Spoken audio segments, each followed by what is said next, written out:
Экспертная комиссия, созданная правительством, посетила золотодобывающее предприятие «Кумтор». В состав рабочей группы вошли и российские ученые из Московского государственного университета, специально приглашенные нашим правительством. В течение нескольких дней на высоте 4200 метров над уровнем моря проводились исследования одного из самых высокогорных рудников в мире.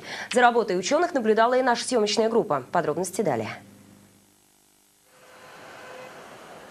В этом году Кабинет министров вынес на рассмотрение парламента поправки в кодекс, которые бы давали разрешение стратегическим предприятиям работать вблизи от ледников. Дополнения в закон были приняты в первом и втором чтениях, но окончательное принятие решения депутаты все же отложили на осень. Предваряя события, правительством была создана рабочая экспертная группа из специалистов-горняков и глицеологов для изучения состояния ледниковых масс на руднике Кумтор. В последнее время очень много разных мнений о состоянии ледников, очень много критических моментов.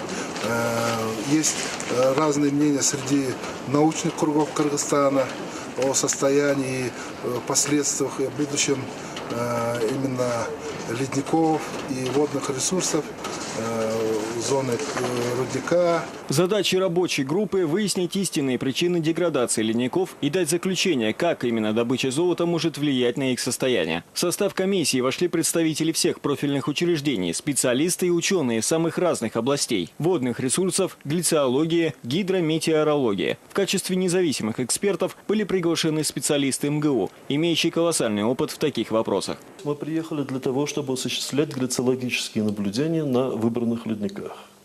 В Киргизии с недавнего времени осуществляется восстановление тех рядов наблюдений за состоянием ледников, которые, увы, были после распада Советского Союза утрачены. Эксперты начали комплексное исследование многолетней работы рудника. По итогам своей работы ученые должны были подготовить сравнительный анализ состояния ледовых глыб до начала разработок и после вмешательства человека. Необходимо понять, каким оказалось влияние предприятия и климата на ледники в зоне золотодобычи. В этой комиссии помогут независимые ученые, чья задача показать реальную картину и дать беспристрастную оценку состоянию ледника Давыдова.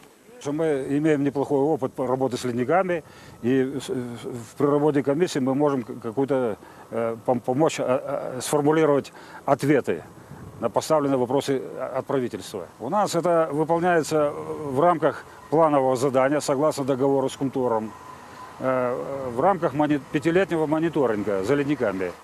Для всей экспертной команды была проведена обзорная ознакомительная экскурсия по уникальному в своем роде золотодобывающему производству. Визитерам показали ключевые достопримечательности рудника, ледники Давыдова, Сары-Тор, Лысый, показали озеро Петрова, воду, из которого используют в лагере, очистные сооружения, хвостохранилища. Осмотрев территорию рудника, члены комиссии и ученые обменялись первоначальными мнениями и наблюдениями, а также обсудили дальнейший план работы экспертной группы. В рамках промежуточного отчета один из российских ученых отметил, что несмотря на незначительные недочеты в работе, в целом компания «Кумтор» отвечает своим современным требованиям и отличается очень грамотным подходом в организации производственного процесса. Сегодня мы сделали, в общем-то, 12-страничный отчет для правительства республики. Если я правильно, в общем-то, понимаю суть проблемы. Вот.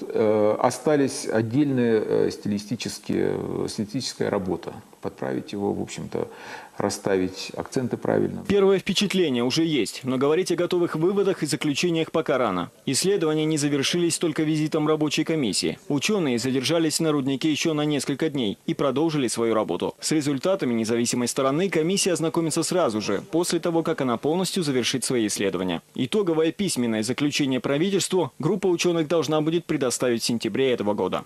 Экспертная группа выработает заключение, рекомендации, и потом правительство и совместно с Кумтором будет решать остальные вопросы. Ожидается, что заключения и выводы независимых специалистов станут для главы Кабинета министров Кыргызстана стимулирующим аргументом и помогут сдвинуть ледниковый вопрос Кумтора с мертвой точки. Ведь от стабильной работы высокогорного стратегического производства Кумтор зависят многие экономические показатели в стране. Но каждый год предприятие оказывается в непростой ситуации. Из-за положений Водного кодекса угроза остановки предприятия является головной болью не только для инвесторов, но и для правительства, в чьи задачи входит и формирование госбюджета.